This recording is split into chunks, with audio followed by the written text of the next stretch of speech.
It's time for Security Now. Steve Gibson is here. We've got questions, we've got answers, and Steve makes a shocking admission. He's not worried about upgrading Windows XP. He thinks he's safe. Find out why next on Security Now. Netcasts you love. From people you trust. This is Twit. Bandwidth for Security Now is provided by CacheFly at CacheFly.com. This is Security Now with Steve Gibson, episode 445, recorded March 4th, 2014. Your questions, Steve's answers, number 184. Security Now is brought to you by Audible.com. To download the free audiobook of your choice, go to audiblepodcast.com/securitynow.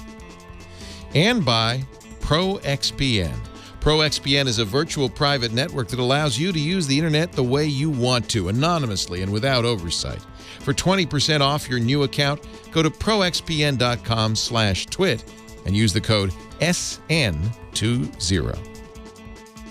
It's time for Security Now, the show that covers you and your security online, your loved ones, your privacy, and all of that, too, with this guy here, the explainer-in-chief, Mr. Stephen Tiberius Gibson of the Gibson Research Company. You know that Tiberius has made it onto my Wikipedia page? I know. I'm thrilled. I'm thrilled. Hey, Steve, it's good to see you once again. Likewise, Leo. Great to be with you again, as always. Q&A episode this week. We do, despite the fact that Apple has given us the document we've been dreaming of, and our listeners have been dreaming of, I've been dreaming of, we've all been, but I just can't. I wanted to give it its own podcast, and we haven't done a Q&A for so long that we're going to cover that the entire next week's podcast, and I'm praying that nothing happens. Let's ask the hackers, please. Leave off. Give us a week, please. Don't do anything dramatic. We have a relatively light news week this week, which is good. I want another one for the forthcoming week, so that we won't. So we'll have time to do this fabulous Apple document justice, which will be the topic for next week. Yeah, we talked about it on MacBreak Weekly just last hour, and I was really hoping that you would do this because Apple, first of all, I'm not qualified to judge the contents of it, and I'm really curious if what Apple says makes sense. And then they used some terms that were new to me, like tangled. And Apple is less forthcoming, unfortunately, about this stuff. I mean, for example, there's a huge grumble in the industry that there's still no information from Apple about exactly how that extra go-to fail line got stuck into the code. Certainly they have auditing tools. They know what session added the code. I mean, they have to know, with modern source code management technology, they know how that happened, yet nothing. So yeah, I'd really like to hear more from Apple on that. And wasn't there just some shareholder deal that happened where they voted not to adopt industry best practices for protecting their users' data? I didn't see that. I saw it go by, but didn't have a chance to track it down. Apparently, Woz is on board, but something was done with proxies, and they voted not to adopt what the EFF and others have recommended for protecting their consumers. So it's like, okay. And then, in fact, we're going to lead the show with Bruce Schneier's commentary on the Apple SSS. Ooh. I can't wait to hear what Bruce says. Bruce weighed in. We've got another major certificate mistake was found and fixed, but it's widespread. We've lost another Bitcoin exchange that just declared itself bankrupt. Really? Another one? Another one. Oh, we've got a Peeping Tom problem. This is old enough. This was late last week that it was the you probably know about it, the Yahoo webcam catastrophe from the UK. A mistake was found in Threema's UI, and I've got some more news about Squirrel. We're going to internationalize it and make it multilingual. I want to thank you for Text Secure, because that was the Moxie Marlinspike's secure SMS replacement for Android, and I've been using it all week, and it really has just replaced my standard text tool. So it's a very good SMS tool, and then has this additional encryption availability. There was some feedback I heard about it having problems in international contexts. That might be, yeah. But if it doesn't affect you, all of then that is fixable. I mean, that's just code. And, apparently he's working hard on iOS and Windows Phone versions and so forth. I think that has the best chance of being a great universal, secure SMS system. SMS over internet. But let's so we got a lot to do. We're going to get to questions in a bit. We've got your news. Let's talk real quickly about one of our sponsors, Audible.com. I know Steve's a big reader, loves to read, but he's not an Audible listener.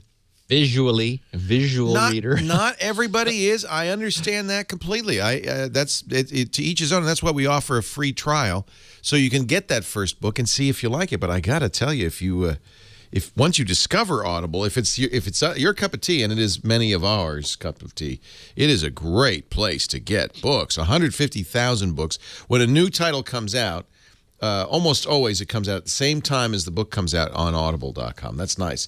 So if you are a big bestseller fan, especially if you like the thrillers, the Clive Cusslers, the Nora Roberts, they always have the latest. But they're really good about nonfiction as well. I listen to a lot of nonfiction. Michio Kaku's new book is coming out. The Future of the Mind, the Scientific Quest to Understand, Enhance, and Empower the Mind. He's going to be our guest on Triangulation in 2 weeks, so you might want to read this. So let me get you one of these for free. Really, the big challenge is which book? I mean, there's so many to choose from. Did you see The Monuments Men? Read the book that it's based on. That's there. In fact, the book that many movies are based on, Labor Day, not a great movie, but Joyce Maynard's book is incredible. Mary Shelley's Frankenstein, and some of these, John le Carré. Oh, I love John le Carré. I'd love to go through all of his stuff. When you're listening to a great performance on Audible.com, the book comes alive in your mind. It really does. You're hearing it better than a movie, because your mind is better at making the thing. For instance, Jules Verne's Journey to the Center of the Earth, read by Tim Curry. I mean, imagine that. Do you remember a visit Sir Humphrey Davy, the celebrated chemist, paid me in 1825?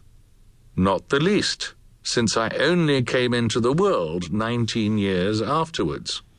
Well, Humphrey Davy came to see me in passing through Hamburg. I love Jules Verne, and you're going to love this. There's so many to choose from. So here's the deal. Let's get you that first one free. Go to audiblepodcast.com/security now, and you'll be signing up for the Gold account. That means your first book is free. Your first month is free. You even get the Daily Digest of the New York Times and the Wall Street Journal for free for 30 days. Cancel in those first 30 days, you'll pay nothing. But I don't think you will. But the point is to give you a chance, if you've never listened to a book, to listen and see how you like it. Richard Dawkins. Oh, he's got a new one.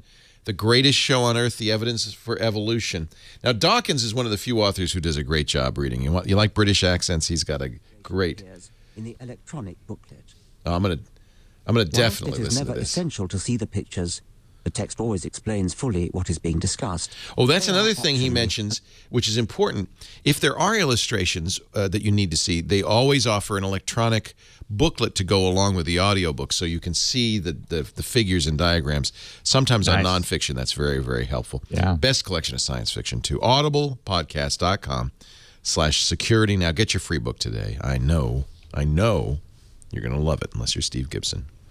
Then that's fine. That's fine. Well, I mean, it makes so much sense to have them as a sponsor for a podcast. Yeah, because you listen. I mean, because it means that our listeners have a lifestyle where they're commuting or they're jogging or exercising or whatever they're doing that, gives them that mode. Right. I just sort of don't have that. I'm working from my... you don't have a commute. If you had a commute... My commute was down the hall to the coffee machine this morning. If you had a commute... it would change everything. Absolutely. I mean, especially if I was driving so that I had to...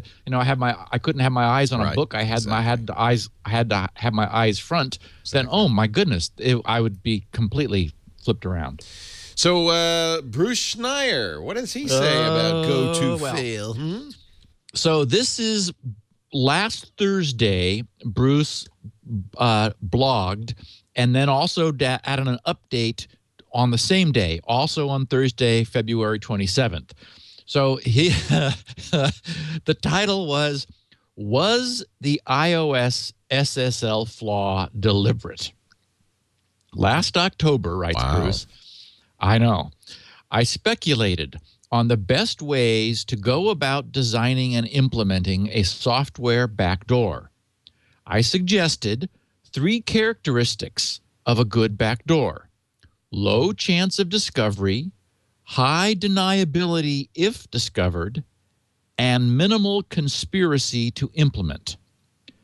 The critical iOS vulnerability that Apple patched last week is an excellent example. Look at the code.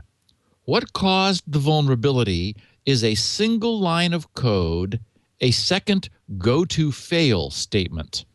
Since that statement isn't a conditional, it causes the whole procedure to terminate. The flaw is subtle and hard to spot while scanning the code. It's easy to imagine how this could have happened by error, and it would have been trivially easy for one person to add the vulnerability. Was this done on purpose? I have no idea, writes Bruce. But if I wanted to do something like this on purpose, this is exactly how I would do it.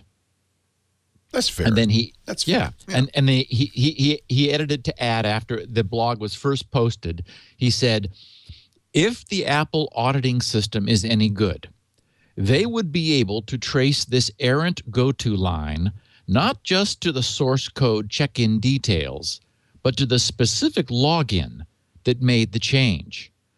And they would quickly know whether this was just an error or a deliberate change by a bad actor. Does anyone know what's going on inside Apple? Yeah, why aren't they talking to us? Yeah, and again, that's why their publication of this substantial security disclosure document, which is the topic of next week's podcast, it's so refreshing to get that.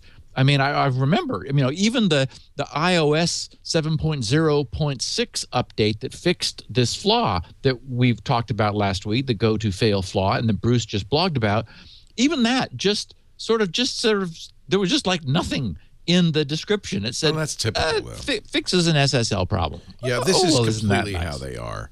And I don't really agree with their way of doing things, but that is kind of how they do them. They've never been very forthright. Right. They're behaving in more like a consumer product company than a computer company. And so I can understand that they dropped the word computer from their name. They see themselves as a consumer product company, yet they're selling computers. I mean, they're selling high-tech gadgets that have this kind of vulnerability. Your can opener is a consumer product, and it doesn't have a problem with SSL vulnerabilities.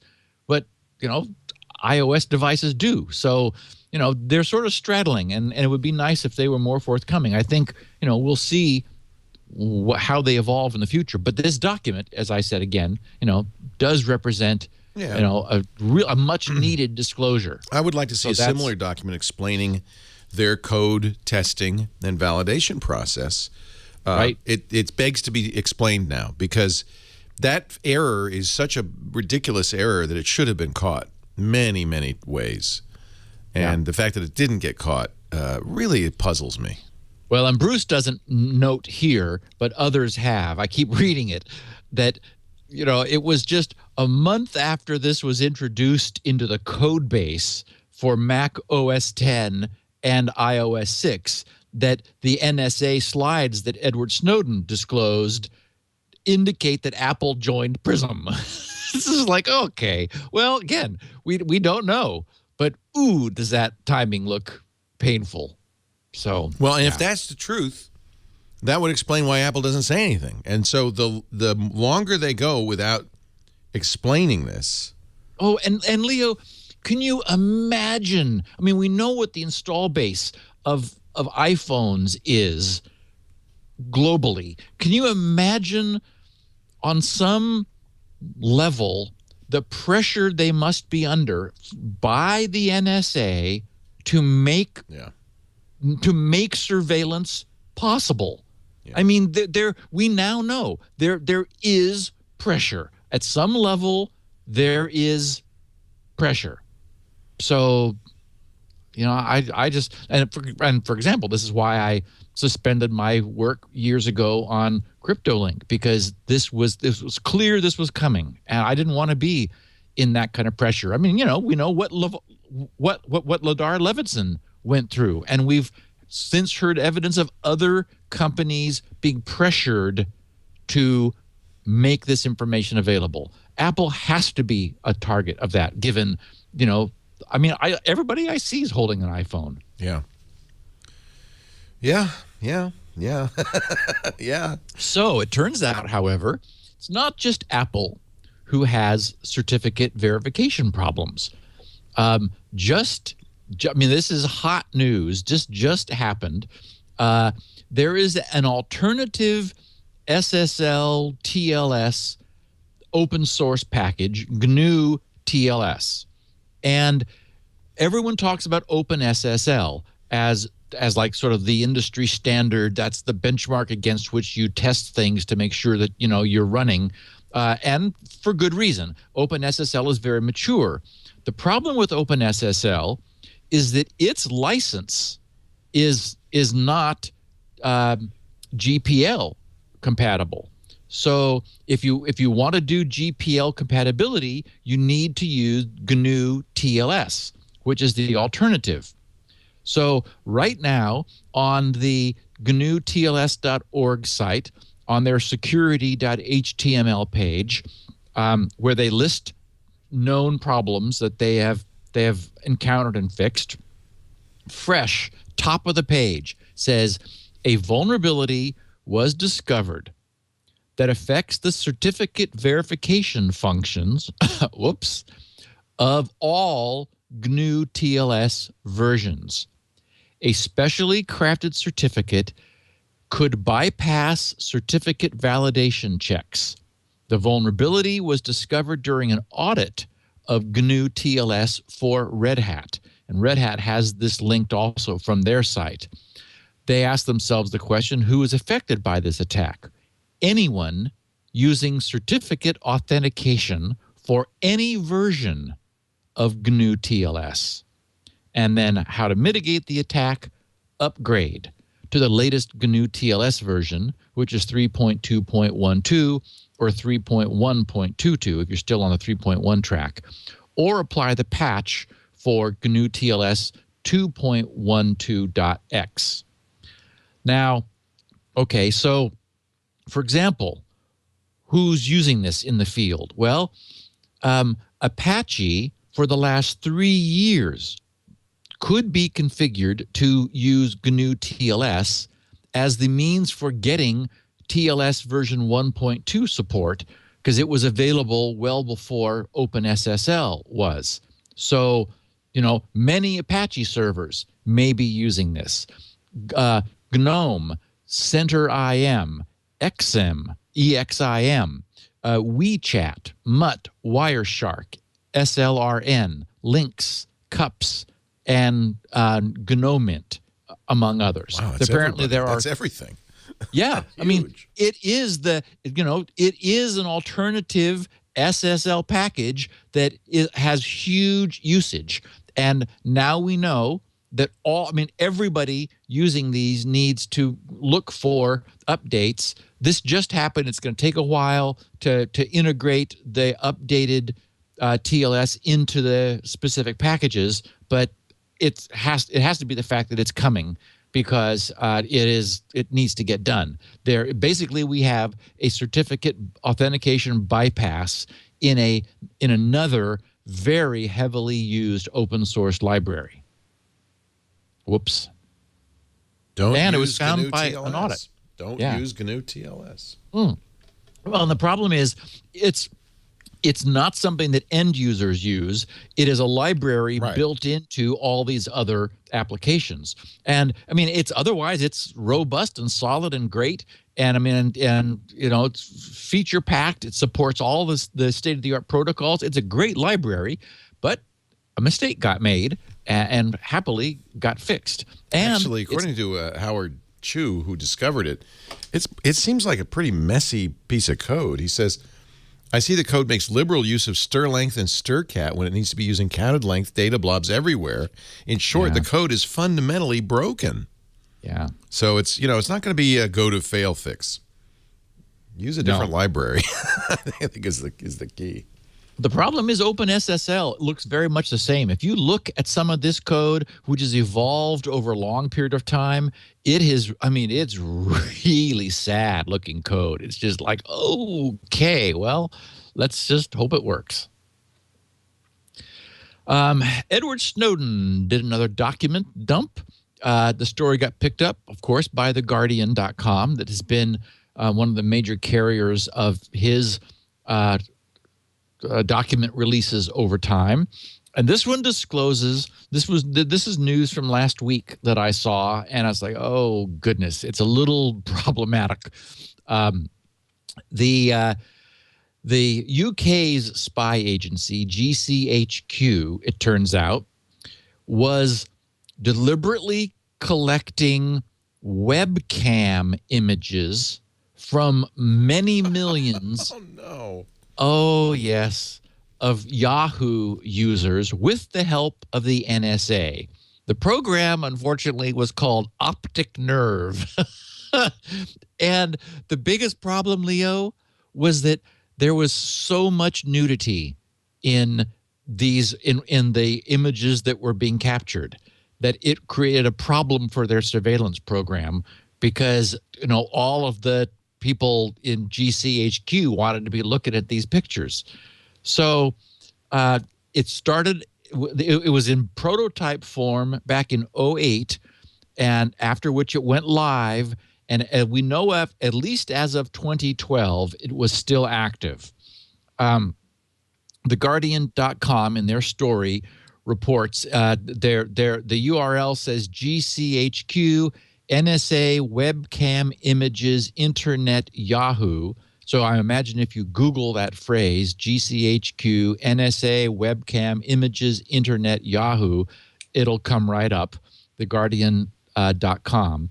They said documents dating between 2008 and 2010 explicitly state that a surveillance program codenamed Optic Nerve collected still images. What it did is it took to manage the bandwidth. You can't just be recording the video streams of millions of Yahoo users because, even that would strain even the NSA's data storage capability. So they took a frame every 5 minutes from all these people as a sort of and they also said it was a trade-off for like paying some heed to privacy concerns. So collected still images of Yahoo webcam chats in bulk. This is bulk collection. This is not targeted. This is all of the Yahoo webcam chats they could collect. They were snapping a still frame every 5 minutes and saved them to agency databases, regardless of whether individual users were an intelligence target or not. Awful. I know. Awful. So much for metadata, bulk metadata collection. This is bulk photo collection. And of course, David Cameron in the UK has introduced internet filters for all ISPs so that you can't see this kind of stuff, but they're collecting it in their spy bureau. And it's highly attractive to be browsed through. Web 1013 in our chat room says it shouldn't be called Optic Nerve, it should be called Optic Perv. Yeah. In one 6-month period in 2008 alone, the agency collected webcam imagery, including substantial quantities of sexually explicit communications from more than 1.8 million Yahoo user accounts globally. Yahoo, of course, their response, you can imagine, I mean, they were livid, saying that this was a whole new level of violation of our users' privacy. GCHQ, the story goes on to say, does not have the technical means to make sure no images of UK or US citizens are collected and stored by the system, meaning that it was just sweeping up everything completely independent of its point of origin, saying, and they're disclaiming responsibility, saying, well, we can't filter. Sorry, we don't have the means. And the story says, and there are no restrictions under UK law to prevent Americans' images being accessed by British analysts without an individual warrant. The documents describe GCHQ's struggle to keep the large store of sexually explicit imagery collected by optic nerve away from the eyes of its staff, though there is little discussion about the privacy implications of storing this material in the first place. So they're not saying, oh, we're not sure we should be collecting it. They're saying, yeah, we want it, but the problem is, how do we get the nudity out? Because we wish that our staff wasn't looking at all of that. The story says optic nerve was based on collecting information from GCHQ's huge network of internet cable taps, which was then processed and fed into systems provided by the NSA.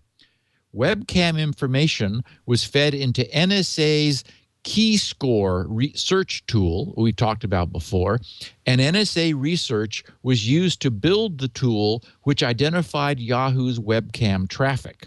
So that says NSA was doing the tap filtering technology, which of course we know from our coverage here they certainly have. And finally, sexually explicit webcam material proved to be a particular problem for GCHQ, as one document delicately put it, quote, unfortunately, it would appear that a surprising number of people using webcam conversations to show intimate parts of their body to the other person. Also, the fact that the Yahoo software allows more than one person to view a webcam stream without necessarily sending a reciprocal stream means that it appears sometimes to be used for broadcasting pornography. And that's what GCHQ was collecting. Basically, about what the number I saw was 11% of the Yahoo webcam stream was sexually explicit. 11%. And so That's not too 11%. bad. So that's how what people are. 11% of people are using it for sending that sort of content to each other. Mm-hmm. And unfortunately, it's being snapped a frame of that's being snapped every 5 minutes and stored and viewed. That's the interesting thing. Wow. In other sort of interesting news, two German free mail sites, web.de and gmx.net, have both begun tricking Firefox and Chrome users into removing ad block. So they're free email sites. Yeah. They don't want their users blocking ads. Sure, that's how they pay for the site. Yeah. But rather than detecting it and telling them to disable ad block, what they're doing is they're faking a Mozilla security alert. Oh, that's too bad. I know. At the top of the screen, it's designed to look exactly like the little bar that we see sometimes when Firefox wants you to verify something. Bar. Yeah. Yep. In fact, if you click the link and scroll down, you can see a sample of it. And if you click on their smaller picture, you get a larger one. I meant to embed one in here in the show notes, but I just forgot when I was putting it together. So it presents a false browser alert.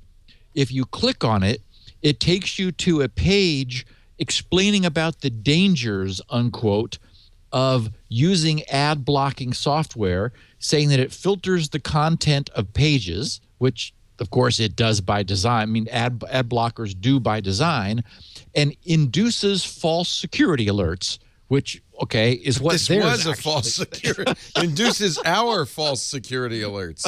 Holy cow. Yeah. So the good news is the Mozilla's security team are looking into it. And you can tell it's a fake notice because it scrolls up with the page. You know, a real alert is being presented by the browser, so it doesn't scroll away when you scroll the page under the real alert, but this one scrolls off. So it's like, okay, guys, you and I've talked about this. No one has a problem if a site detects that you're blocking their ads and they're ad supported. I completely endorse the idea that they have the right to say, hey, you need to turn off, you make an exception, whitelist our site for ads, because that's how we make our money. That's how we provide you this free webmail service. No one's going to complain about that. Or if you do, go change providers. But, don't be slimy like this, and convince people that, because what you're then doing is you're removing that, of course, from their browser if they are confused by this and do so, which is, it's wrong. That's a good point. It's not just for their site. It's for everybody. Right. Yeah. And the fact is, as we've covered, ad blocking actually increases your security to the degree that ads are sneaking malware into your system, which we've been talking about as a apparently problem. This is a German language article from Heise Online, but apparently they have stopped after protests, both companies. Oh, good. Yeah. Oh, good to know. Yeah. Well, I hope we gave them a little heat to that decision. We have stopped. Steve Gibson told us not to. So after we talked about it Tuesday, but in no way related to us talking about it last Tuesday, Mt. Gox did formally declare bankruptcy. So Mt. Gox is gone. TechCrunch carried an interesting piece written and, full disclosure, written by Brian Armstrong, who's the CEO of Coinbase, which is an alternative and an alternative exchange for Bitcoin of good repute. Coinbase, my favorite zero block app for iOS, lists Coinbase there's like a set of 4 now that you can rotate among, and Coinbase is one of them. And looks like, these guys are doing everything they can to be an 100% stand-up exchange for Bitcoin. So his piece was, he brought up a couple points I just wanted to share that I thought were worth mentioning. His piece was titled, "What's Not Being Said About Bitcoin?" This was covered by TechCrunch on Friday, February 28th. His point that he makes, I think, is really good. And Brian focuses on the notion of Bitcoin not being as much a store of value as an enabler for an open payment system, which I think is really a great point. He says an open payment network is a game changer, and that what was needed was a system to manage payments in an open fashion. That is, some means of preventing duplicate spending so that you couldn't, so that when you spent money, you couldn't re-spend the same money and thus create fraudulent transactions. Until Bitcoin came along, we didn't have a means to do that. There was no open network solution that didn't involve a centralized clearinghouse. Bitcoin provides that. Well, that's a really interesting contextualization of it that I hadn't really thought about. Yes. Yeah. And I think that's a fair way to, if you characterize it that way, that really has value. Well, and for example, Overstock just noted that in the last 2 years, they've done $1 million of transactions in Bitcoin, and that the average Overstock.com cart, the Bitcoin average cart size is $216, which is 30% higher than for people using dollars, U.S. dollars. People spend more Bitcoin. Yes, they will. They spend more equivalent U.S. dollars if it's in Bitcoinage than in actual dollars. So I mean, as that spreads to retailers, as retailers begin to understand that people spend more money if they're shopping in Bitcoin, I mean, a third more. That's dramatic. I mean, that's world shaking. That changes things. So. Brian, quoting from the article, Brian said, around San Francisco, New York City, and other major cities across the globe, Bitcoin acceptance is rapidly moving into brick and mortar shops, restaurants, and even professional businesses like dentists and law firms. He said consumers are paying with a quick scan of a QR code or using technologies like NFC and Bluetooth low energy. Merchants are enjoying instant transactions at lower fees, and this momentum will only accelerate in 2014, with thousands more companies beginning to accept Bitcoin.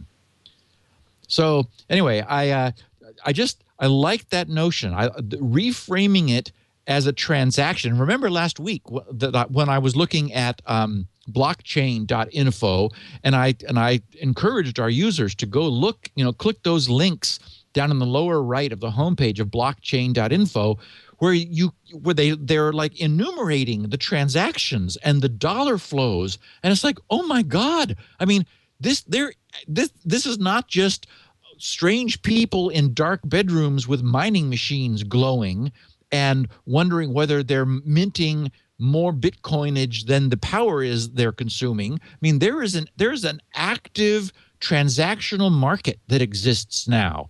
I mean, that's actually happening as people experiment with this Bitcoin network. My concern, of course, I mean, I'm wondering is, does this thing scale? Because when I tried to catch my wallet up to date, and you need to download gigabytes of past blockchain in order to get yourself current, and it's like, okay. What's going to happen in 10 years? How does that happen? So I have seen that there are solutions to that in the works, and ways of not having to drag the entire history of the blockchain with you. But at the moment, that's what you do if you just use the sort of the standard brain-dead Bitcoin wallet. But anyway, I think Brian's point is Mt. Gox hurt the community somewhat, but didn't kill it. He ends up saying Mt. Gox is in no way the end of Bitcoin. Quite the opposite, in fact. Just as the closing of Silk Road in 2013 led to the biggest boost in value of the Bitcoin to date, weeding out immature companies and bad actors is paving the way for a legitimate Bitcoin marketplace. While it may be coincidence that during the Mt. Gox debacle, Coinbase hit 1 million consumer wallets, it is also representative of what legitimate Bitcoin companies have known through the big ups and the low lows, which is the Bitcoin is fundamentally the best payment system for the internet era. And on the heels of that, just now, if you click that link for flexcoin.com, Leo. Whoopsies. Yeah. FLEXCOIN.com, wiped out by theft. Their webpage now says Flexcoin is shutting down. On March 2nd, 2014, Flexcoin was attacked and robbed of all coins in the hot wallet. The attacker made off with 896 Bitcoins. That's something like $650,000, dividing them into these two addresses. And they list the two addresses where the Bitcoins were transferred to. As Flexcoin, continuing to read their webpage, as Flexcoin does not have the resources, assets, or otherwise to come back from this loss, we are closing our doors immediately. They said users who put their coins into cold storage will be contacted by Flexcoin and asked to verify their identity. Once identified, cold storage coins will be transferred out free of charge. cold storage coins were held offline and not within reach of the attacker. All other users, meaning those who were storing their aggregate $655,000 worth of value online, will be directed to Flexcoin's terms of service, located at flexcoin.com/118.html, a document which was agreed on upon signing up with Flexcoin. And we already know what the terms of service says. It says, we're not responsible for any loss of your coins, but we are sorry. Then it ends saying, Flexcoin will attempt to work with law enforcement to trace the source of the attack. Updates will be posted on Twitter as soon as they become available. So, the lesson here is, once again, do not entrust your large store of Bitcoins to an online service. You just can't at this day and age. You have to store your wallet. Don't even trust it on your computer. You store your wallet offline.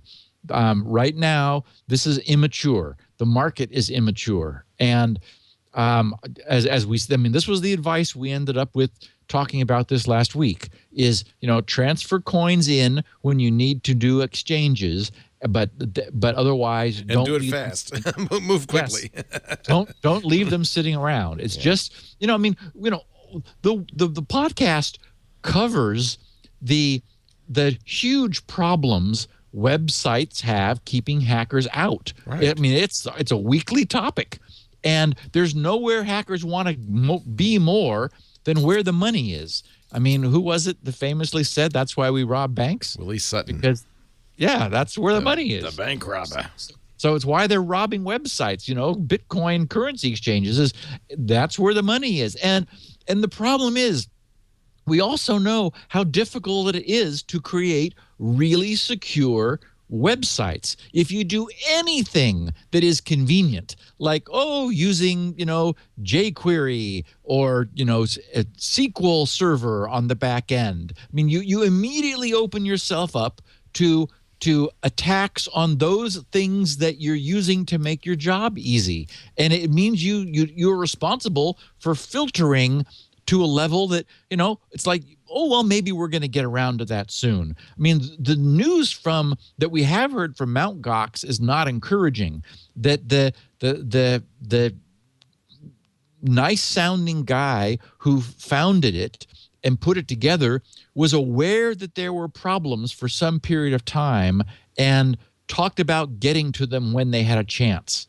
And as we understand it now, those problems are what sunk them.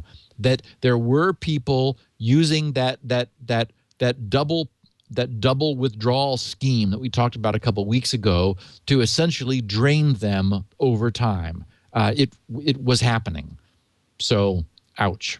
At this point, it really looks like there's a future, but it is, as I have said, it's still early days. And a little bit of a problem with Threema. This is of course, the alternative, very secure protocol instant messaging app. Someone posted a workaround for their 4-digit PIN used optionally to protect sensitive data. And it's an interesting hack. So in Threema, you can say, I want to protect sensitive data with a 4-digit PIN. And Threema says that we will delete the sensitive data after 10 failed attempts. So 10 attempts to guess a 4-digit PIN, which, if randomly chosen, is one of 10,000 numbers. So, okay, that's pretty secure, given that, 10 strikes and you're really out. It turns out they made a mistake in programming that. They've been notified. I'm sure we'll see a fix shortly. The mistake is that they don't delete the data after your 10th failed try until after you respond to the dialogue, which informs you that you've had your 10 tries, your sensitive data is being deleted. They should delete it first, then bring up the dialogue where they say, we deleted it already, sorry. I don't know exactly what the dialogue says, but you have to click OK. Well, it turns out that the way iOS operates, and this is on the iOS platform, while the dialogue is present, it's what's termed, at least in the Windows world, as a modal dialogue. A modal dialogue is one of those where the rest of the UI behind the dialogue is locked. It's frozen. It's modal, in meaning that all user interface all user input is directed to that dialogue. So you're unable to communicate, to talk to do any UI events to the app that's floating behind the dialogue that is in front and on top. But if you close the app and rerun it, the app comes up and then begins the process of rebuilding the modal dialogue until it does the underlying app can receive user input. And so what this guy who discovered this problem found out is that he could try 10 times, and then he gets the notice that the data is going to be deleted. Unfortunately, it isn't a notice that we have already securely deleted the data. And so what he did is he shuts down Threema, starts it up again, and he can squeeze another guess in before the OK comes up. And then he does it again and again and again and again. So it does allow you to bypass the 10 strikes in order to guess the pin. And if you were sufficiently patient, you could eventually find it. And I wonder what happens. I didn't think it through. If you found it, but it's still displaying the OK dialogue, I wonder how you actually use Threema. Anyway, I don't know. But interesting little glitch with iOS and the way they handle their OK. And it's a reason why you have to be very careful about this kind of stuff. I've encountered this, for example, with Squirrel, where you want to, one of the options is to have Squirrel delete its knowledge of your password when you screen save or you suspend. Well, you don't want to do that upon resumption from suspending or screen saving. You want to do that when the app receives notification that's in the process of happening. So, I mean, these do have security implications, and you need to really think this through and be careful about it. So, we know that the Threema guys their hearts are in the right place, and I'm sure they'll have, will fix it if they haven't already. Speaking of Squirrel, I posted at the beginning of the weekend my intention in the news group, the grc.squirrel news group, to think about internationalizing and making Squirrel multilingual. The response was swift and very positive. A number of people who read the news group and have been following along said, "Oh, yes. I hoped you were considering doing that." I've just a few panels left of UI to design, and then the UI, as far as I know, is completely laid out, and it's turned out very nicely. I'm really happy with the way it looks. And so as I then immediately start writing code, of course, the question is, what do I do about other languages? So I'm going to explicitly put all of the text strings of the product in a separate file and allow that file to be edited.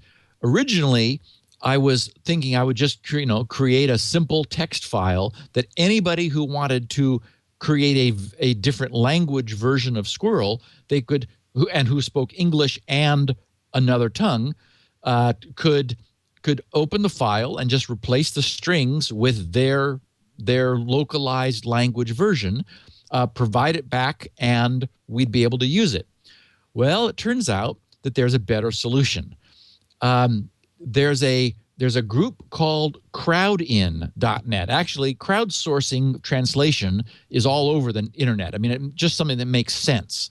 I found an online service that I really like. I'm very impressed with it.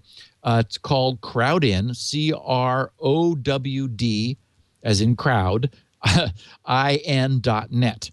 And I wrote to them yesterday, told them what I was doing, and asked if we would qualify for their free open source and academic license. And they said, oh, absolutely. We're delighted that you have found us. I don't know, couldn't really tell if they knew me and Squirrel, but they sounded like they did from their reply.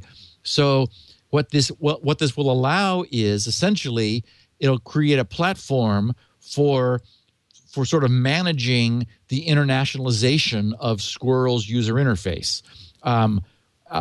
There's, many people have since said, hey, I've got 3 languages I want to do, and so forth. So it looks like with relatively little effort and very little slowdown at all in the development, we'll be able to get Squirrel internationalized.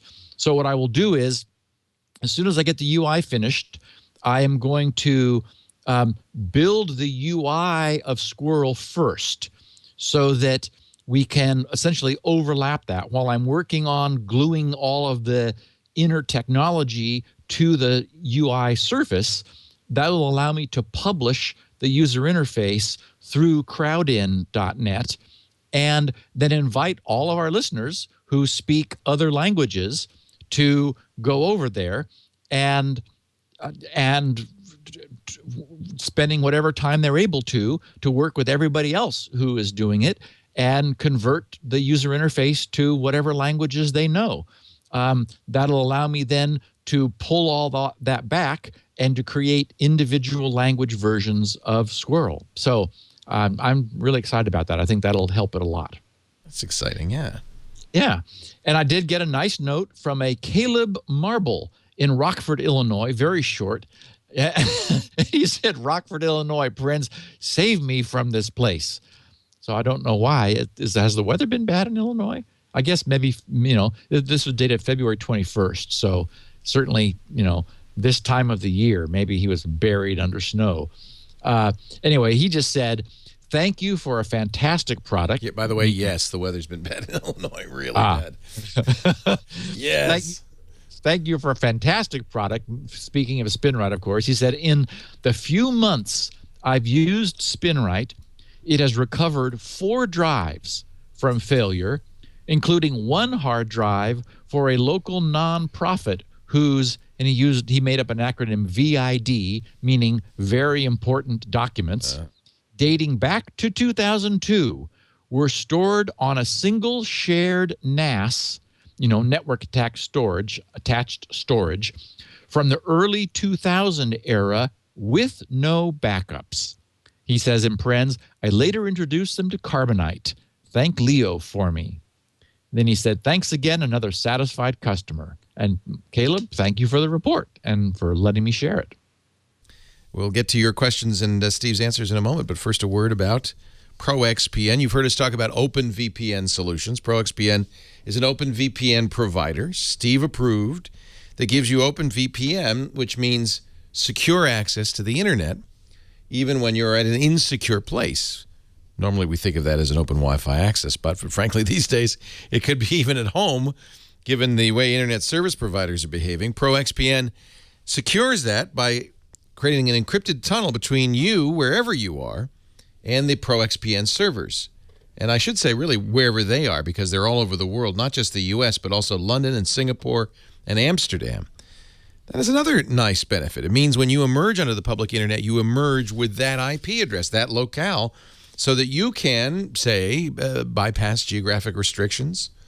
You don't have to worry about your ISP spying on you. You certainly don't have to worry about using an open access spot at your local coffee company. I'm really a fan of Proxpn. Complete online privacy, 512-bit encrypted tunnel, OpenVPN, or if you have a platform that doesn't support it, PPTP. Although now with the Proxpn mobile app, you can use OpenVPN on both Android and iOS. Yeah, they've got Android and iOS apps now. Their software for Windows and Mac offers advanced controls.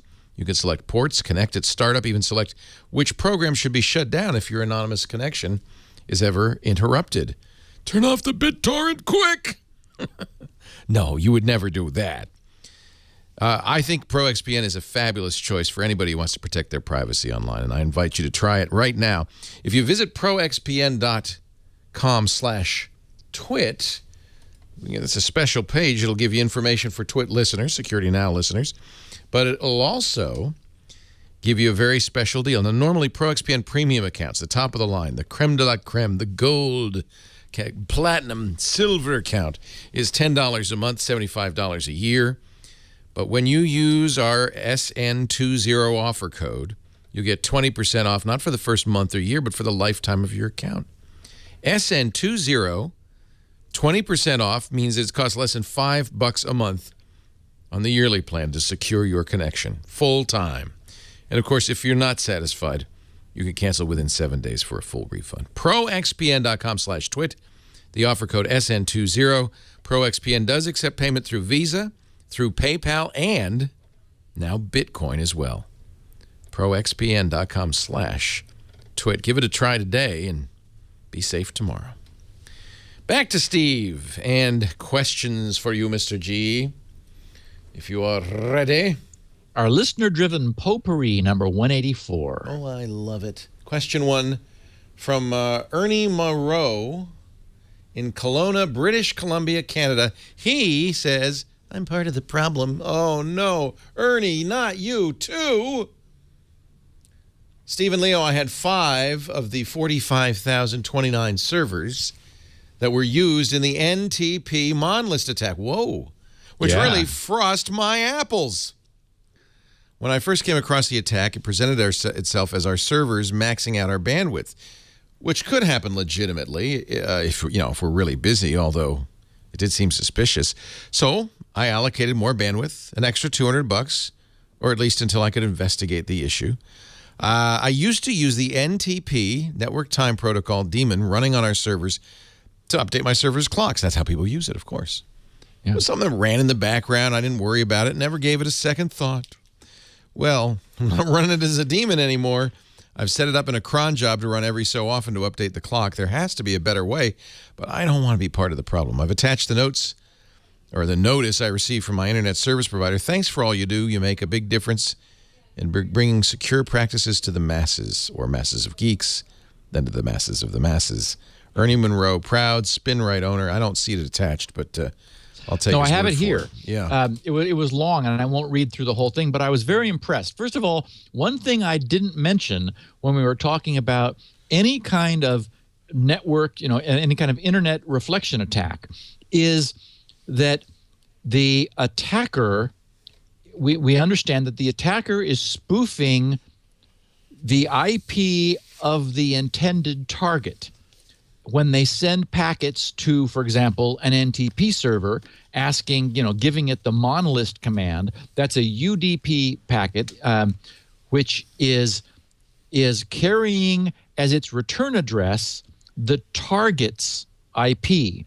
So they send the packet to the NTP server, which responds to the victim. But what that means is all of the incoming traffic to the victim is carrying the legitimate IP address of the NTP server. That is not spoofed, and in fact is not spoofable. It's because the server is behaving itself as it expects it's supposed to. It believes it's responding to a legitimate request. So that means that anybody at the receiving end of the attack knows all the IPs of the servers that where essentially was DDoSing it.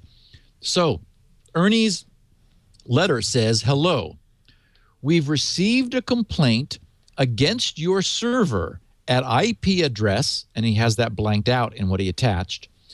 Please, but the IP is given, which is how the note was sent. Please ensure that this is dealt with. If you fail to fix the issue and respond to this ticket within 72 hours, your server may be shut down. A public NTP server on your network running on IP address, and there it is again given, participated in a very large-scale attack against a customer of ours today. Interesting. Generating UDP responses to spoofed monolist requests that claim to be from the attack target. Please consider reconfiguring this NTP server in one or more ways. And this thing goes on. It was very comprehensive. And I was very impressed that, that he received this kind of notice. And presumably, this is the response which at least to this attack, we don't really know, what's being done in all the various cases. But it is the case that you could record all the IPs flooding you.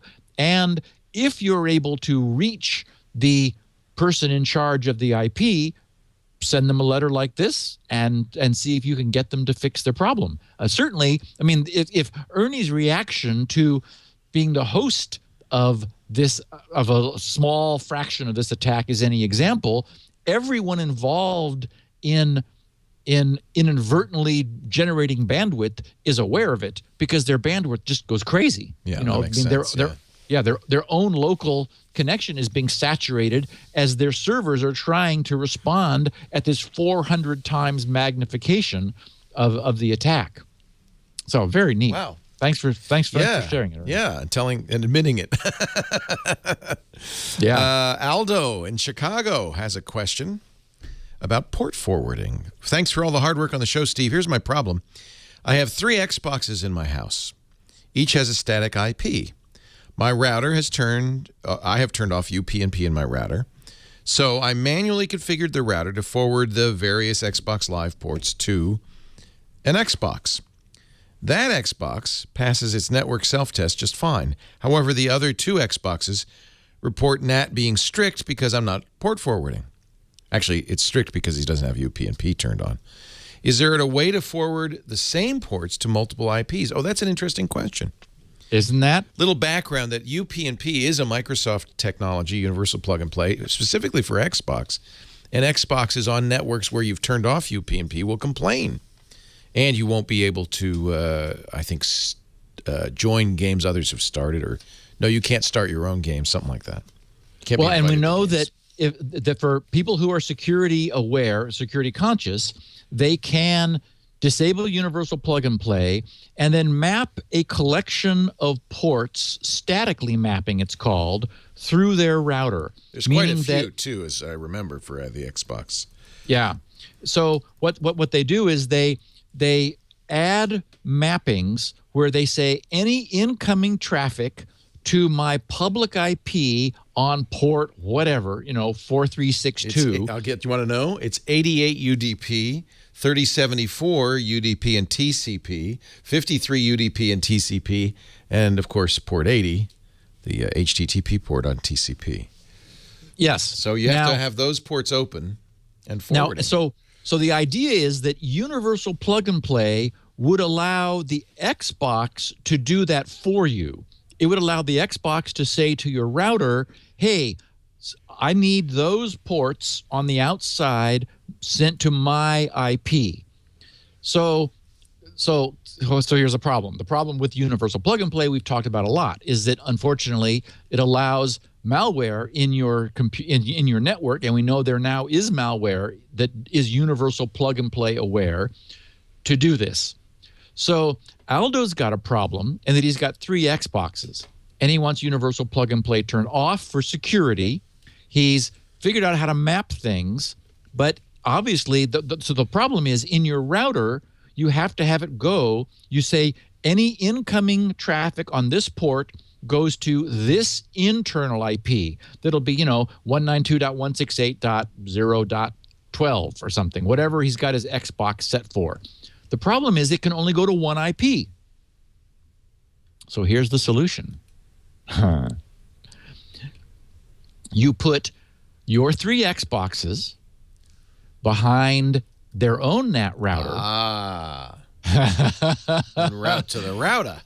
with universal plug and play enabled, and then you give that internal router a fixed IP on your external router, and you statically map the required ports through to the internal router. Clever.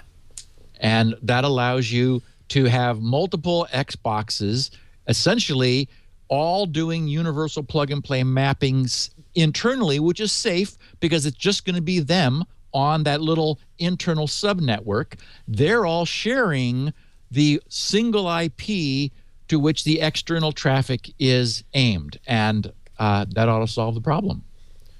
Routers are cheap. Routers these are cheap, days. and you don't need to use a particularly good router for this. Yeah, use one that you don't want to put on the outside, that you don't trust with out on the real world. Right. Lou Rubenfeld, or Field, wandering around Pennsylvania, explains why he wants to obfuscate passwords. Those dots we've been talking about. I listened to your recent podcast about passwords and the ridicule you've made about ongoing obfuscation of passwords and they're being entered. I have one very good use case. I'm often presenting via projector in meetings and need to log on to a website or application. When doing so, I frankly don't want to broadcast my password to all those viewing. Just one good reason to keep obfuscating. Love the podcast, keeps me thinking on my commutes, and of course I use SpinRite regularly, and therefore have no horror stories to share. So this is on behalf of Lou and also the other 1,000 of you. Wow. Oh, yeah. I mean, it was half of the email that I received was people telling me their own reasons why it's important for them to have passwords obfuscated. And and one I read was interesting. He said, it helps people understand that this needs to be a secret. And I thought, well, that's kind of an interesting take on it. Fair. I hadn't thought of that one before. But mostly it's all the instances which people were explaining, of which Lou's is perhaps the most obvious. It's like, yeah, clearly, if you bring up you wanted to log on to a website during a presentation in an auditorium, and of course, we famously during the Sochi Olympics, we were, there were all these people who were like, had the camera crews were coming in to control rooms and various places where the Wi-Fi passwords were written on the whiteboard. It's like, whoops, or up on the screen. So it's, and that's why the trade-off I'm using. Oh, come to think of it though, iOS still has a problem then. If you were logging into a password under iOS in plain sight, people would not see the password after you'd entered it, but if they were quick, they'd see the characters as you were entering them. So, the way iOS shows you the one you've just typed and of course they did that as a compromise for the keyboard, which is, such a problem. So that does no good at all. I mean, you might as well just unobfuscate. Right. Anyways, and what I'm doing in Squirrel, of course, and you can see this on the operation page that's up right now, is I make it very simple to show the password if you want to see it. But by default, it will always be blanked. So you'll get, big dots as you're typing it in, but underneath it, there's a link for clearing it if you want to start over, and there's a link that says show. And after you click it, of course, it flips over to hide. So you're able to toggle whether you that to me, that ought to be there in every case, is the option to show it if it's safe, if there's no one looking over your shoulder, if there's not an auditorium looking over your shoulder, and especially a complex password on a touch screen. Good luck entering that. I mean, I can't enter my own Wi-Fi password. It's impossible. I use cut and paste in order to enter it, on my various devices. Patrick Warren in Georgia, Vermont. That's confusing. Wonders about Squirrel and FIDO UTF. I was hoping you'd take a few minutes on a Q&A episode to compare and contrast Squirrel, your solution, with solutions like a YubiKey with FIDO UTF support. Do they work together, compete, answer different problems? So I'm not an expert yet on FIDO. I'm going to have to be, because obviously I'm sure I'll have to put up a page on the Squirrel page, like a how does Squirrel compare to FIDO, since FIDO is the FIDO is the acronym FIDO. It's kind of funny that we've got a name for a dog and a squirrel as the two acronyms. Which one chases the other? Here, FIDO. Here, FIDO. Stands for Fast Identity Online, is what the FIDO acronym stands for. FIDO comes in two completely different flavors, which is the first thing that begins to make it confusing. There's U2F, which is Universal Two-Factor, and UAF, which is, I don't know what it is, Universal Authentication Framework? I don't know. I just made that up. UAF, whatever it is, that's what the other one is. And they are not the same. Essentially, U2F is sort of what Yubico and Google have been doing. And of course, they famously joined FIDO recently, which is sort of where FIDO adopted the U2F alternative to the UAF, which was what was always in the FIDO project and what they were doing. I have been a little curious, but I cannot say I've done a deep dive. I know a few things. For example, the U2F work with YubiKey and Google, from a technology standpoint, it has to be a second factor. That is, it cannot be a single factor.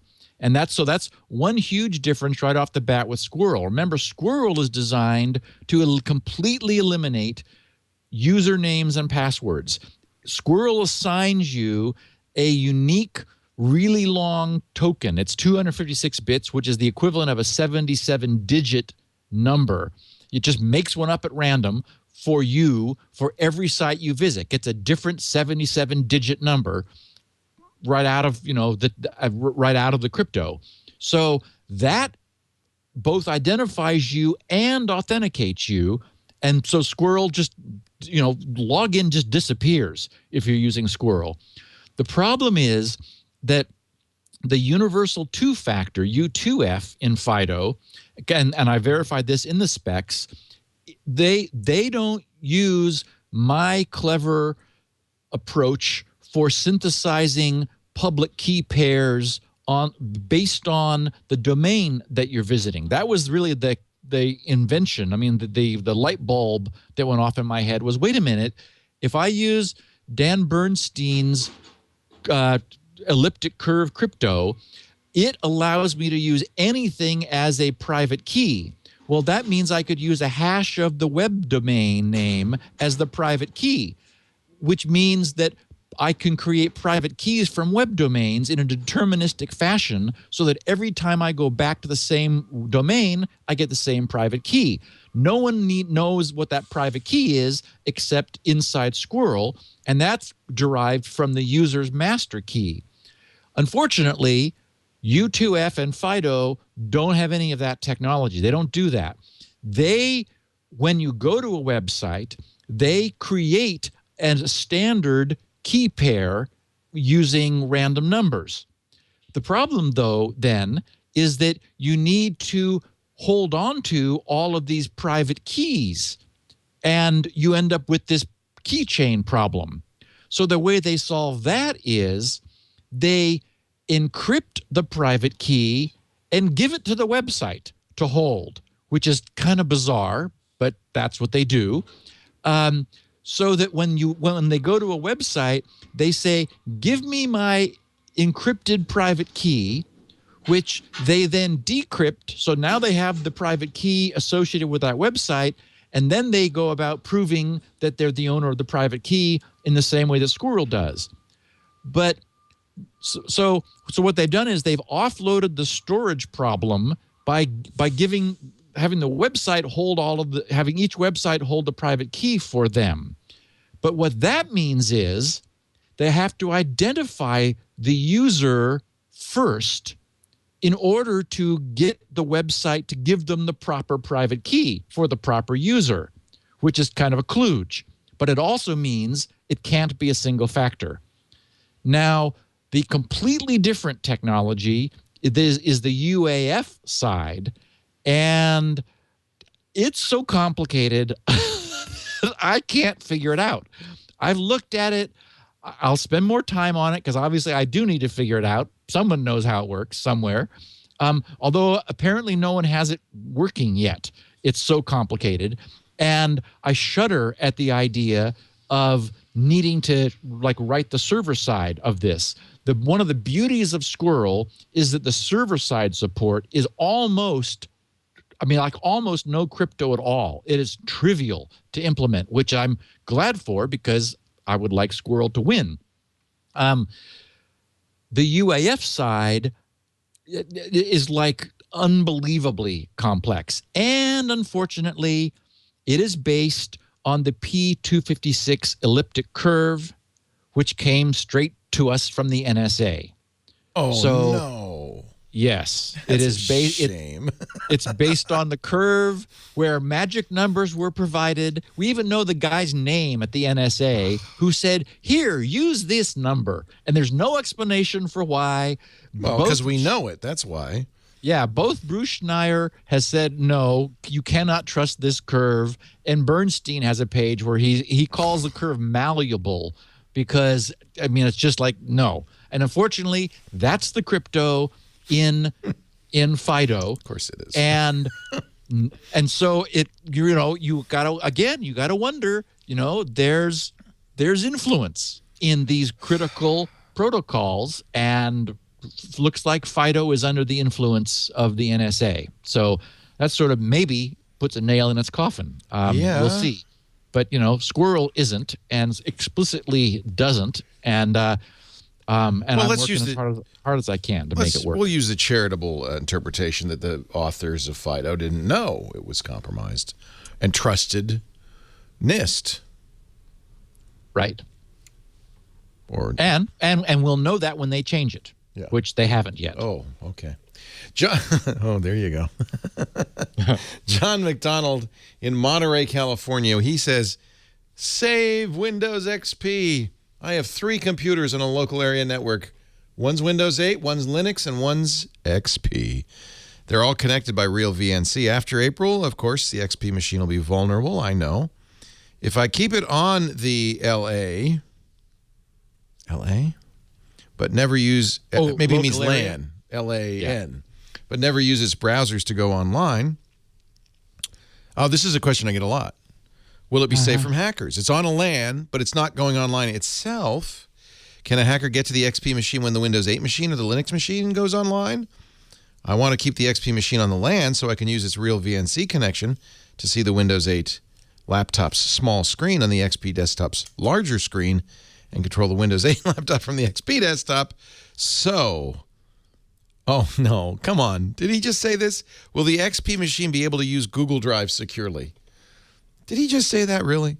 And then Evelyn Snell in Eindhoven, Netherlands says, we all know what's going to happen. Support for XP will end April 8th, and it worries me a lot. Windows XP is a central element in my everyday business workflow. Not all the software I use will run without problems on Windows 7. Been there, tried that. I guess I'm not the only one with this problem. Can you think of ways to keep XP and mitigate the risks of not getting updates? Maybe I can isolate a PC from the big bad internet and have it access my internal LAN again only. Thank you for your great podcasts. Proud SpinRite owner and listener since number 1, Evelyn Snell. So, okay. The honest truth is, I think concern over lack of security patches for XP is overheated and overblown. Oh, that's good news. Why do you say that, Steve? Well, I haven't used any since Service Pack 2. Patches? Yeah. Why My not? machine never liked Service Pack 3. It broke it in some way. And I removed Service Pack 3. And what was that? Many years ago? Oh, yeah. And I haven't. And it was notorious, by the way. You should try again because I think they fixed it. Well, I guess my point is I'm just fine without patches for XP. because I do all of the other good things. I get no spam. I don't click on links in spam. I am very careful with what I do. I use Firefox famously with no script turned on. And I have one of my laptops stopped being able to update. There was some, and many people, this happens to many people, where some update gets stuck and it keeps saying that it's going to reinstall this update. I've spent countless hours trying to unstick this laptop, like looked everywhere. I can't do it. And it's like, okay, well, it seems to be fine. I use it. I'm careful. So I really do believe that the people should not be freaking out over the idea that they're not going to get their monthly feed of patches from Microsoft. Now, we just saw last week in the statistics that we shared about the virtue of not running as an administrator, 100% of 2013's problems that involved Internet Explorer were blocked if you were not running as an admin. 100% of them. So, and we don't know for a fact that it's going to block all future ones, but it blocked most of the problems, just not being an admin privileged user. Yeah, but only 92% of the problems in general. Just right. So, I just wouldn't hyperventilate everybody. I mean, you and I famously, Leo, don't run third-party AV tools on our machines. I'm just careful with what I do. And this is not the normal advice I give people. I tell everybody run antivirus because I think it's generally a good thing to do. But if you behave yourself, it just isn't like your machine will immediately become encrusted with malware the moment Microsoft stops feeding your machines its monthly update. I'm not sure I agree with you on this one, Steve. Oh, okay. I shouldn't disagree with the famous Steve Gibson. No, I recognize it's contrarian. You understand that. And maybe it only applies to somebody who really understands the dangers. But But the real issue of these exploits is that the reason exploits are an issue is because they don't require user cooperation. That they take advantages of flaws in the operating system. Well, typically, the major vector is we've seen Flash exploits, we've seen PDF exploits, and we've seen browser exploits. Yeah. So those are I'm not worried about you with those, obviously. Right. Well, that's really it. That's where all the problems are coming from.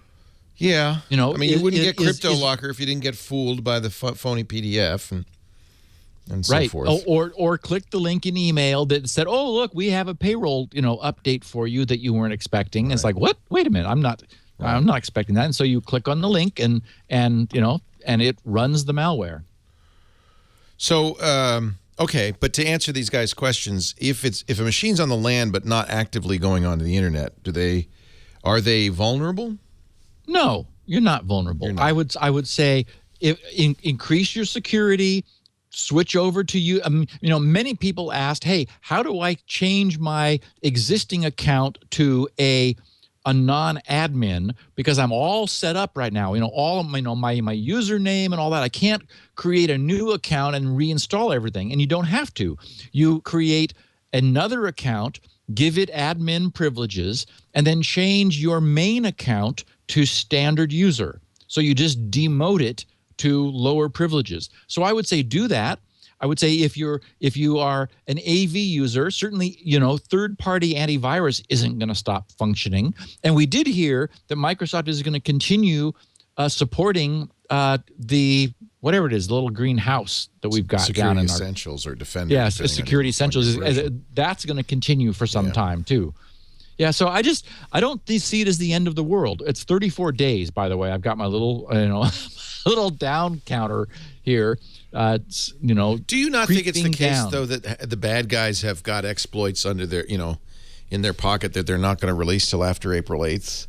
because they don't want Microsoft to fix them. And after April 8th, all of the vast trove, I would imagine, of effective exploits will be released. We'll be covering it here. We'll have to see either way if that's the case. I mean, I would never suggest that somebody who isn't security aware, I would never suggest some random user using XP and Internet Explorer who's using a laptop and clicking on every link and every email that they encounter do this. Right. But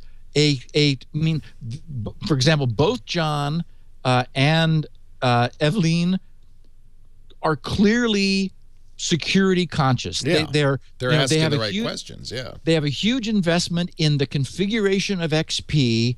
And, it's not out. They're not walking around in open coffee shops and exposing it. They have situations where they just sort of want to know, will it still be safe? And my point is, it won't start to crumble the moment Windows, stops sending it its monthly updates. It is still there. It's still a robust, very mature operating system.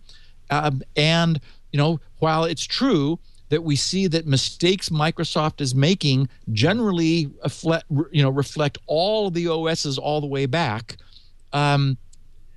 these things generally are things you have to go and get. They're problems you have to seek out in one way or the other. Clicking on links, going to malicious sites, getting Flash or old versions of running old versions of Java. So my feeling is, if you remove Flash from your browser, you don't have Java running, you use Firefox with no script, so you're not running scripts. Especially, some of these machines they're not even doing web surfing from. They're they just want to be able to use the machine. I don't see any reason not to. I'm trying to think of a counter example of something that you might get just by, remember the old days of was it Melissa or Stuxnet and others, they were network worms. Right? You're not concerned about a network worm? No, because now that we've got since Service Pack 2, we've got the firewall turned on. Right. Everybody's behind NAT routers. NAT routers protected you. The only way you could get a worm is if you had a machine directly on the internet and this is pre-firewall, either third-party add-on or finally when Microsoft turned it on in XP, or you turned it on before Service Pack 2 in XP. Right. There you really had exposed ports, which of course is why I did Shields Up, was to let people know, like, oh my God, these ports are actually open and exposed to the internet. But those days are really behind us. Wow, I'm going to have to readjust my thinking, because I've been one of the people loudly banging the gong to get off XP. Well, there isn't a reason not to. It's time to move to Windows 7. I will migrate myself. I'm hearing other people say, I tried to use 7, but things I use gave me a problem. So I've got, I have a machine ready to configure. I will start moving my stuff over and just sort of take it easy. See what happens. See how it goes. Yeah. Yoram Sneer is our next correspondent from Potomac, Maryland. He wonders about a squirrel selfie. Hi, Lee. That's a good question. Yeah. Yeah, sure. You betcha. Hi, Leo. Hi, Steve. I've been listening for 5 years. No need to say more. Yeah, that's true. I'm developing an iOS application which accesses a centralized server and requires authentication. What happened? It went dark. I've been reading it, and the machine went to sleep. Oy, oy, oy. Now, don't read my password. Oh, good, it's dots. Which accesses an authorized server and requires authentication. I would like to allow the user to, A, start using iOS without any sign-in, the app, without any sign-in. Centralized server. Oh, sign into the centralized server, I guess. And B, start the app on another owned iOS device then use the first device to authenticate the new device. I hope you're following all this. Do you think Squirrel could be utilized for such a solution? I would guess that server-side implementation plus some iOS framework can create a very strong solution for me and many others without the need for Squirrel password management application. In other words, can my app? I think there's a typo. I don't understand what he's saying. In other words, can my app be a Squirrel management app for itself only?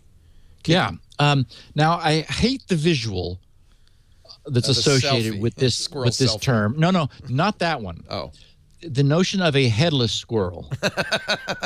That's what you're going to do right now. Because that's sort of what you want, and the answer is absolutely. No one has ever proposed that before, and I hadn't thought of it before. And in fact, I wouldn't recommend that you use anything to do with Squirrel, although you might use some of the open source that'll be developed. But essentially, you could just use that core, the core crypto that I documented in the very first days of Squirrel. That is, use Dan Bernstein's elliptic curve, the ED25519.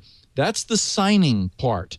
Essentially, the idea would be that you have your app generate a good random number, and it uses that with the server to generate a unique identity.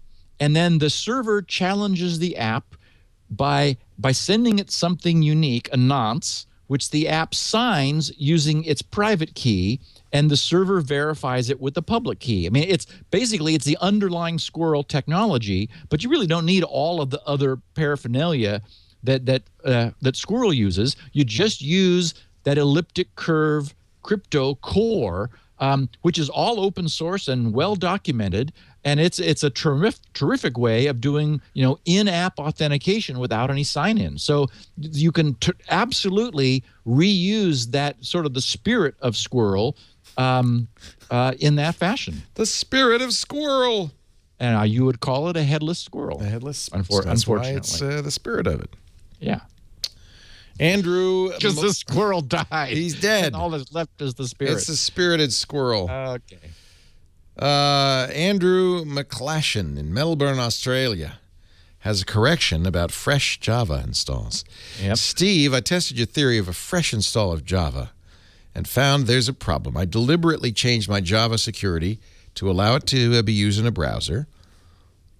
In other words, that's by the way, most browsers now it's off. It's on by default. Java has to get approved before you can be used in the browser. That's a good thing. But then he uninstalled Java. So he disabled the security and uninstalled Java, downloaded a fresh install, and reinstalled it. It did not disable Java's use in browsers and was fully enabled until I went back to the Java control panel and applet to fix it. Please let everyone know. Cheers, Andrew. That makes sense because it's not Java that's flipping that bit. It's the browser that's flipping that bit. Well, actually, it's both of them. Oh, okay. What he's referring to is that I reported my experience a few weeks ago where there was something I needed Java for, and I'd completely removed it from my machine. And so I downloaded the latest Java 7, Lord knows what version it was, directly from Oracle, and installed it on my system in order to have, Java available here. And what I reported on the podcast was I got this very comforting dialogue that warned me that Java was not enabled in my browsers. And so I incorrectly assumed that meant Oracle was doing the right thing, that they were now on fresh Java installs, not by default enabling it in browsers. Now, we still don't know if a system has never encountered Java before, which way that goes. But what Andrew wanted to point out was that when he had previously had Java enabled for use in browsers, and that is a Java setting now in the Java control panel, which you get under the Windows control panel. Okay, that's a different thing then. I see. Yes. So you got two sides. You can sort of think of it as like the Java is the server, right, and the browser is the client. So the browser can disable its use of Java, or Java can disable any use by browsers. So you can sort of do it at either end. I erroneously assumed that a fresh install was saying, we're not going to be in your browser unless you explicitly tell us to. And so now we don't know for sure one way or the other. But it is definitely not what I thought. That makes sense now. There's two mechanisms going on, and that's I get it now. All right. Yes. So thank you, Andrew, for the update. So just go back when you install this stuff and verify that it's turned off in the browser, which is the only safe way to have Java. Well, actually turned off globally in your system. I mean, they remember it was a few versions ago, many versions ago actually, where they gave us a switch in the Java control panel where we could just turn it off so that browser plugins are all disabled. And so, but do it both places. Turn it off in your browser and turn it off, in your system. So you can use Java applets, but you can't, Java applications, but you cannot bring up Java in your browser because, whoa, that's just not safe. A lot of people use Java applications because they play Minecraft, which is probably the single most common use. And speaking of which, Leo, my God, is that popular? Yes, you noticed. Holy, I was amazed. 400,000 downloads in one day. Yeah. And it's like got 100 million users. Yeah. Wow. It is. And funny because it's just this 8-bit game. This is a silly 8-bit game. Incredible. Yeah, but people like it. It's what's nice about it is it's generative. You're usually building stuff, which I think is really cool. Yes. John Charles, that's his first name, in Chicago, Illinois, recommends a free trust no one alternative to Hamachi, Tink. Longtime listener, 2006, show among the many things that changed my life and steered me into the software industry where I am now gainfully employed. I'm in the process of catching up on episodes, and I heard in a recent Q&A a gentleman bemoaning the loss of the free version of Hamachi. I, too, faced a similar challenge when Hamachi dropped Linux support, or at the least made it very frail some years ago. At the time, I found Tink, a no-configuration VPN, T-I-N-C. It's free and does require at least one node to have a known IP, but all other nodes are auto-configured. They find each other through the one common node. It's not like OpenVPN in that it is fully decentralized. Once a node is connected to the network, it sets up direct connections on all other edge nodes. But it is very fast and reliable for me to keep a connection to my father's computer in a different state. Not the computer. The computer is in a different state of the union. Not a different state of physical being, yes. If you have not researched Tink, I would strongly urge you to do so, as it solves many problems seemingly faced by many in the SN community, and it is completely trust nobody. Thanks for the wonderful security advice and hours of entertainment. Proud owner of SpinRite, longtime listener, Jean-Charles. So it's tinc-vpn.org. And I was not aware of it before John Charles mentioned it, and it looks very nice. I have not messed with it or played with it, but I wanted to bring it to our listeners' attention. It is 10 years old, so it's been maturing quietly on a back burner somewhere. And it's got broad cross-platform support. It looks like it's got very good RSA certificate-style security. And it uses what they call a mesh network, meaning that, as he said, you don't have one central server, but you do need one of the nodes to have a known IP. All the other ones connect to it, and they find out about each other from the one shared node, and then they establish direct connections to each other. So these guys refer to it as a mesh network where your traffic ends up going directly point to point. It's described also as a zero configuration or no configuration VPN. I would not describe it that way, but I'm impressed. They have walkthroughs for configuring under different platforms. Excuse me. Anyway, I just wanted to raise a flag for listeners of ours who are technically savvy, and I know that we have a huge base of technically savvy users. this may be a solution worth taking a look at. It looks really nice. They've got installation packages. It's again cross-platform and all the bells and whistles. So thanks, John Charles, for making us aware of it. It looks like a great alternative. Tink. Glenn, I guess this is it. This is our last one. Glenn in Maryland, he says, don't trust Foxit. I've been using it as my PDF reader since it was recommended here. Yeah, we've recommended it for years. I was just notified of an update. After installing it, found my homepage and default search had also been changed, and 2 additional programs had been installed without warning.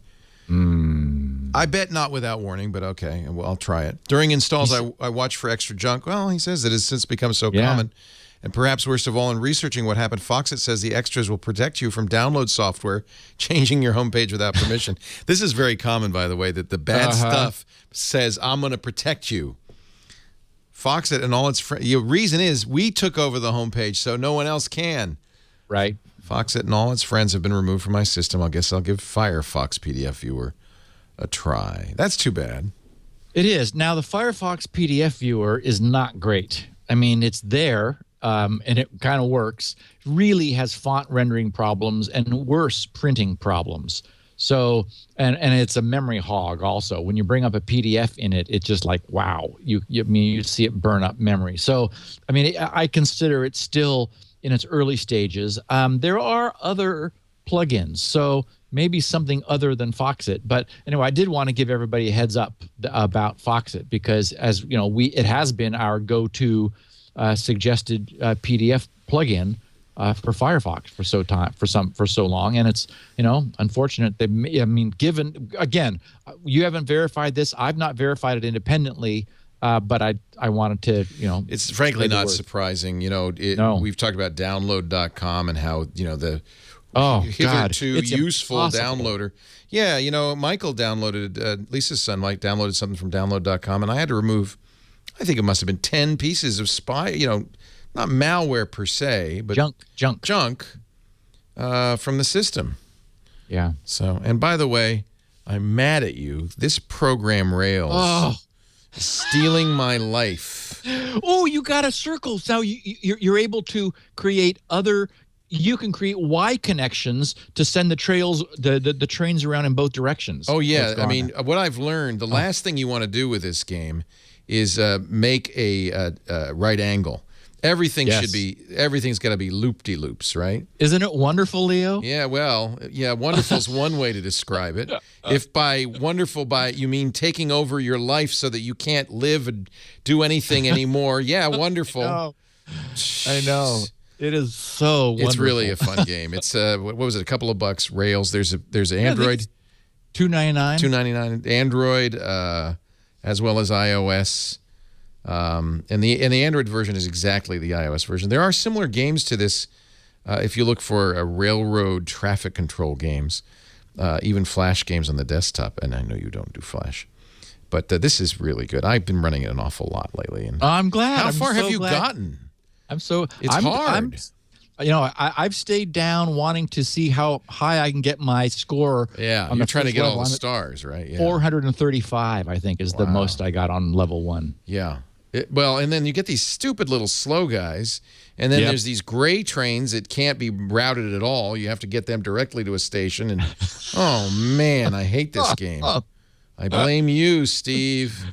See, I'm trying to find a good extension to. You always want to escape hatch for any. Yes, exactly. Where if you need to route a train down a spur. There you go. See, because I got another one coming this way. So quick, get that yellow little push cart out of the way. Oh. I hate this game. I hate you. No, I don't. I love you dearly, and I thank you for introducing me to yet another addiction. There are so many that I owe Steve Gibson to, including Cabernets, coffee, and Rails. Steve joins us every Tuesday, 1 p.m. Pacific, 4. Let me pause that game. I was doing pretty well there. 1 p.m. Pacific, 4 p.m. Don't want to lose it. Don't want to lose that one. 1 p.m. Pacific, 4 p.m. Eastern Time, 2100 UTC on Twit twit.tv. Next week, we're going to talk about the Apple security document. Full, deep analysis of this fabulous document that Apple finally deemed to publish and disclose. I'm really pleased about it, and we'll have a great podcast. Good. So do watch here live. If you can't, though, on-demand versions made available. He has some at his website, grc.com. 16 kilobit audio for, bandwidth impaired, but also transcriptions, which are really great. Thanks to Elaine Ferris, does a good job on those. He also has, of course, SpinRite there, grc.com. SpinRite's the world's greatest hard drive maintenance recovery utility. Shields up to test your router, unplug and pray, all sorts of stuff. Decombobulator. Decombobulator. Does anybody still use that? I don't know. It's there, though, in case you need it. It gets downloaded. Does it really? Yeah. Wow. Somebody's still running Windows 95, I guess. Lots of stuff, up-to-date stuff, as well as the good old days, and passwords and all sorts of good things, and diet information. If you want full-quality audio and video, we have it here, twit.tv/SN for Security Now. And, of course, Security Now is carried on every podcatcher and Stitcher and iTunes and the Xbox Music Store and all those places, so you can subscribe there and just get every episode when it comes out. It's nice to get all the episodes, get the full collection, and that's at our website, twit.tv/SN. Steve, thanks so much. We'll see you next time. Thanks, Leo.